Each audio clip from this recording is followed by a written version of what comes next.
Começa agora o programa Hora e a Vez da Pequena Empresa, sempre levando para você muitas informações e atrações. Confira o advogado Piraci Oliveira comentando dois temas da recente medida provisória 905, PLR, participação em lucros e resultados e prêmios para funcionários. O economista Roberto Luiz Troster falando sobre a assinatura do acordo comercial entre China e Estados Unidos, após uma intensa disputa de quase 2 anos, além de dicas e curiosidades.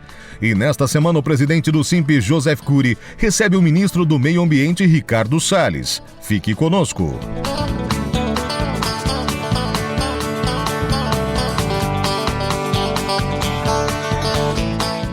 Começa 2020. Boas notícias com relação ao aspecto empresarial, legal. Reforma tributária por vir, consolidação da reforma previdenciária e alguns pontos de uma chamada mini-reforma proveniente da medida provisória 905 de novembro de 2019, dando muito o que falar. Separei 2 pontos em relação à MP 905 que estão sobre a mesa para que a gente possa avaliar e instrumentalizar a utilização de 2 institutos, do PLR e dos prêmios. Muito bem. Até 2017, a Justiça do Trabalho, esse monstro retrógrado, entendia que o pagamento de prêmio era algo relativo a salário, equiparável a salário de modo direto e, portanto, base de imposto de renda, INSS, fundo de garantia e repercussão nas verbas trabalhistas. 2017, vem a reforma trabalhista, tão festejada por todos nós, e determina que o pagamento de prêmio pode ser feito sem nenhum tipo de incidência, exceto imposto de renda retido na fonte. A regulamentação da própria reforma estabelecia que o prêmio tinha que ser fundamentado num resultado extraordinário do funcionário, num resultado acima do esperado. Portanto, bastava ao empregador provar que o empregado teria tido um resultado acima do esperado, que ele poderia dar um prêmio, um pagamento de um incentivo, e esse prêmio não teria custo nenhum para a empresa, para o empregado, imposto de renda retido na fonte. Muitos problemas surgiram pela interpretação disso nesses 2 anos, e agora a MP 905 traz uma regra ainda melhor.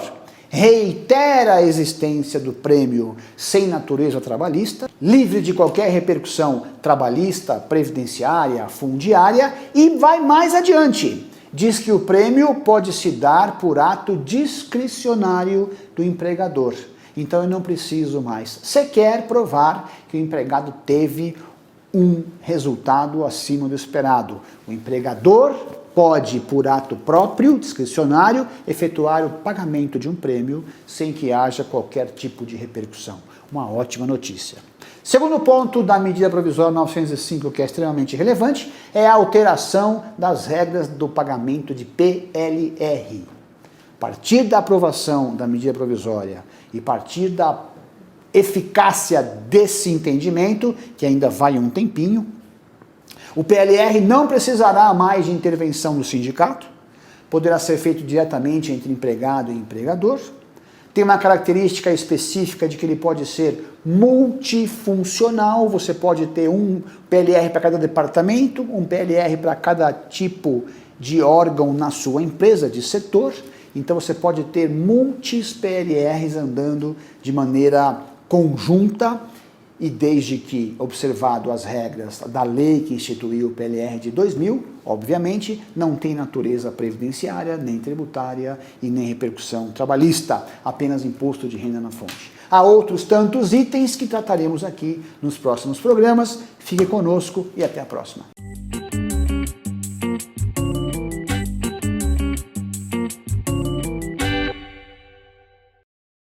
O desenvolvimento do Vale do Ribeira em equilíbrio com o meio ambiente é o fundamento dos produtos Mata Atlântica, que acabam de ser lançados em São Paulo. Dia 24 de janeiro, o projeto foi apresentado ao público em evento realizado no supermercado Mambo Moema, na zona sul de São Paulo.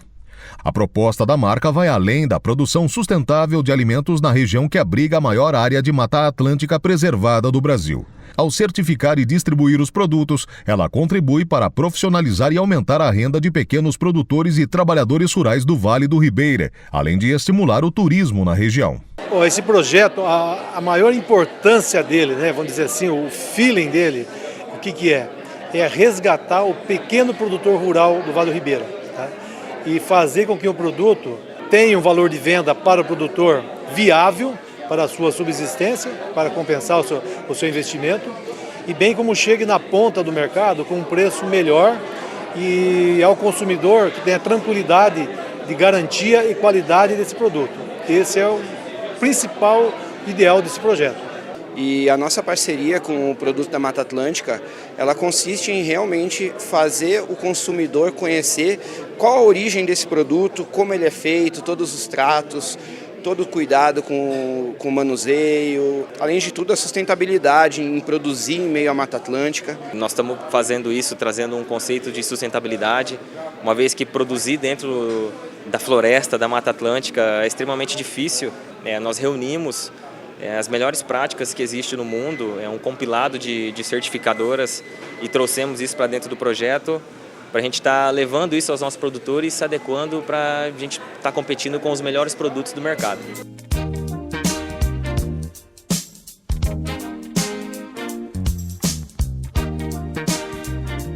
Foi assinado o acordo entre os Estados Unidos e a China.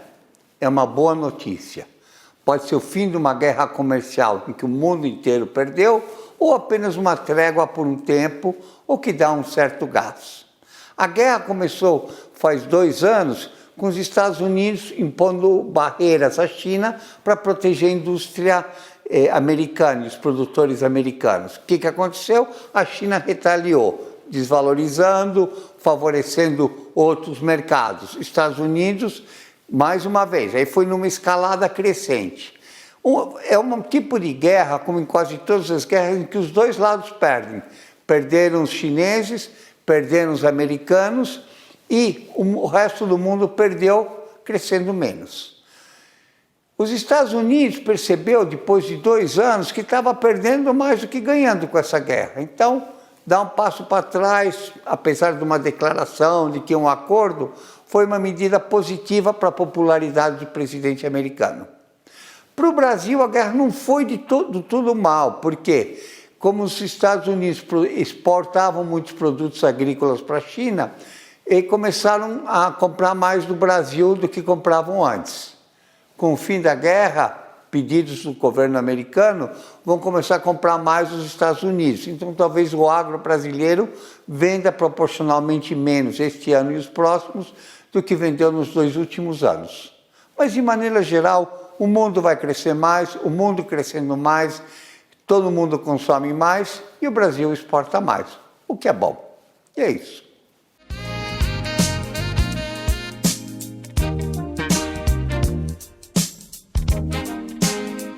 O Itaú Cultural está em cartaz com a exposição Ocupação Alceu Valença, em homenagem à carreira do cantor e compositor pernambucano. Até amanhã, dia 2 de fevereiro de 2020, a mostra apresenta o artista em todas as suas facetas, revelando um lado menos conhecido de Alceu Valença. Desde seu desejo em ser ator de circo, passando claro pela música até sua paixão pelo cinema, toda a sua carreira é apresentada. A exposição conta com uma obra em realidade virtual, um vídeo que leva o telespectador a ter uma experiência em 360 graus, acompanhado pela narrativa do cantor. A entrada é gratuita e o Itaú Cultural fica localizado na Avenida Paulista, número 149. Visite!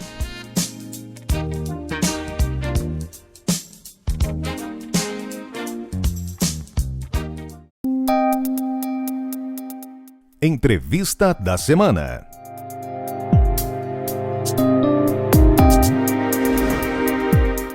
O nosso convidado de hoje é o ministro do Meio Ambiente, Ricardo Salles. É um prazer tê-lo conosco, ministro. Obrigado pelo convite.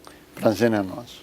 Ministro, primeiro ano de governo federal, Ministério do Meio Ambiente. Sua avaliação, ministro?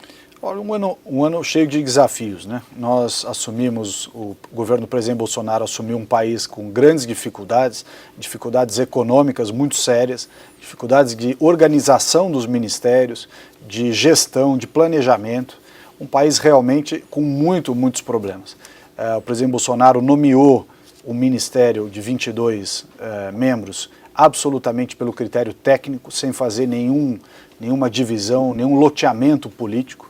Nós trouxemos as equipes para trabalhar conosco nos diversos ministérios, no Ministério do Meio Ambiente também, inclusive daqui de São Paulo, foi um corpo técnico muito consistente, policiais militares ambientais que já haviam trabalhado comigo por aqui, e nós tivemos realmente que mudar muitos dos paradigmas e da forma como se administrava o Ministério do Meio Ambiente até então. Primeiro porque é necessário ter uma visão de harmonia entre o desenvolvimento econômico e a preservação ambiental. Que é fundamental, é uma das grandes polêmicas hoje. Sem desenvolvimento econômico, não há condições de cuidar do meio ambiente. O que traz recursos, prosperidade, quer dizer, condições, oportunidade de emprego, de renda, enfim, o verdadeiro desenvolvimento sustentável é o dinamismo econômico. Claro. Se você tem um órgão ambiental cujo objetivo ou a consequência das suas ações é sempre dizer não, perseguir quem produz, transformar a atividade privada, seja ela de comércio, indústria, atividade imobiliária, o agronegócio, se você demoniza a atividade produtiva e parte do pressuposto que a atividade produtiva ela é ruim per se, por si só, você cria um problema grave de ausência de desenvolvimento econômico. E a ausência de desenvolvimento econômico, como disse bem o ministro Paulo Guedes, agora quando esteve lá em Davos, a pobreza é um dos principais contribuintes para o problema ambiental. O ministro Paulo Guedes em Davos realmente falou que a pobreza afeta diretamente o meio ambiente. Qual a sua avaliação disso que foi dito? Porque está sendo repercutido nos grandes veículos como uma coisa ruim a fala dele. Mas foi essa a fala ou tem uma complementação grande? Não, está correto o ministro Paulo Guedes ao dizer que a pobreza é um grande problema ambiental. Por que eu digo isso? Basta olhar em São Paulo. São Paulo nós vemos a região das represas, Billings e Guarapiranga. A ausência de um regramento adequado para a utilização do uso do solo, para ocupação adequada, enfim, do desenvolvimento daquela região, fez com que os proprietários, os investimentos, abrissem mão daquela região. E aquilo virou um caos. Então, o saneamento lá é inexistente, a parte de gestão do lixo muito ruim, questões de qualidade ambiental urbana lá praticamente inexistentes. Então, o que aconteceu no final? A ausência de um desenvolvimento econômico desta região urbana mostrou que ali virou um local praticamente abandonado. Isso é o que o ministro Paulo Guedes, se aumentar essa lente para todo o Brasil, nós vamos ver. O Rio de Janeiro, a Baía da Guanabara não é diferente. O que é a Baía da Guanabara? Chega o esgoto sem tratamento da região em volta. O lixo que é despejado na Baía da Guanabara fica lá todo depositado. Isso atrapalha a fauna, a flora, atrapalha a indústria pesqueira. Então, a ausência de desenvolvimento econômico e, portanto, a pobreza, como colocou bem o ministro Paulo Guedes, é sim um dos principais fatores de desrespeito ao meio ambiente. Na Amazônia, que é o grande ícone da discussão ambiental internacional, nós temos mais de 20 milhões de brasileiros que vivem naquela região e que precisam ter oportunidade. Que, aliás, tem sido uma pauta internacional, a Amazônia. Podemos aprofundar um pouquinho esse tema, por favor? A Amazônia é um orgulho do Brasil. Nós temos a Amazônia quase a metade do território nacional. São cerca de 5 milhões de quilômetros quadrados, só para as pessoas terem em mente, é sempre bom dizer. Se a Amazônia estivesse na Europa, ela começaria em Portugal, iria quase até a Polônia. Então, a Amazônia é gigantesca. Sim, ela é. A Amazônia está 84% preservada, exatamente com a vegetação primária, original, que sempre esteve lá. 84%. Então, nós temos uma situação na Amazônia muito distinta do que tem no resto do mundo. Os países europeus devastaram as suas florestas. Os Estados Unidos não tem reserva legal, não tem praticamente nenhuma área de preservação junto ao setor produtivo, às áreas de plantação. Nós temos aqui o Código Florestal, nós temos muita coisa.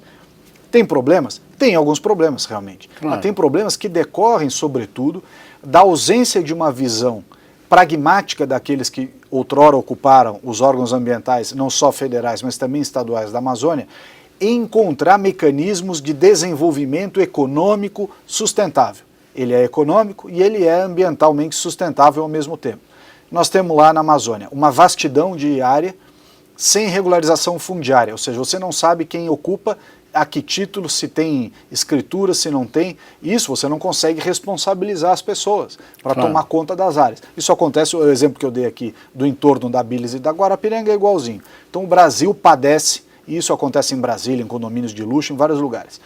O Brasil padece de um problema sério de ausência de titulação, de título de propriedade, de regularização fundiária. E isso na Amazônia se torna um problema ainda maior, porque são áreas muito grandes e você tem que saber quem é o proprietário, quem é o nome e CPF do responsável, até para ele poder também, tendo o título, tomar financiamento, poder receber recursos para desenvolver a sua propriedade. Ter atividade econômica. Ter atividade econômica. Então, regularização fundiária na Amazônia, medida fundamental. E o presidente Bolsonaro teve a coragem, finalmente, pela primeira vez, muita gente jogou esse problema para debaixo do tapete, o presidente Bolsonaro teve a coragem de assinar uma medida provisória em que dá os parâmetros para regularizar esse problema. Claro, aí vem os inimigos, a esquerda, aqueles que gostam de jogar pedra na vidraça, e dizem, olha, medida de grilagem, está incentivando a ocupação ilegal. Nada disso, ao contrário. A ausência de regulamentação, a ausência de regularização é que é um incentivo para essa ilegalidade.